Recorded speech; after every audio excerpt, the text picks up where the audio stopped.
রাস্তার পাশে আইল্যান্ডের উপর একজন মেয়ে পড়ে আছে। মেয়েটি জীবিত নাকি মৃত সেটি বোঝা যাচ্ছে না, কিন্তু সবথেকে হৃদয় বিদারক যে ব্যাপার সেটি হলো রাস্তা দিয়ে কিন্তু অনেক লোক যাতায়াত করতেছে, কিন্তু কেউ প্রথমে এগিয়ে আসেনি, দেখার চেষ্টা করেনি মেয়েটি বেঁচে আছে কিনা।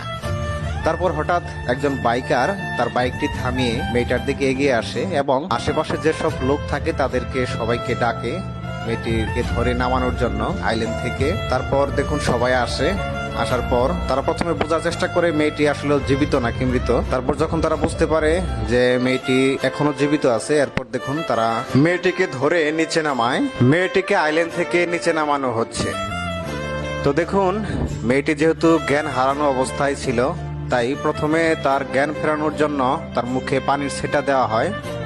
এতে মেয়েটা দেখুন মাথাটা এক পাশ থেকে আরেক পাশে ঘোরায়, কিন্তু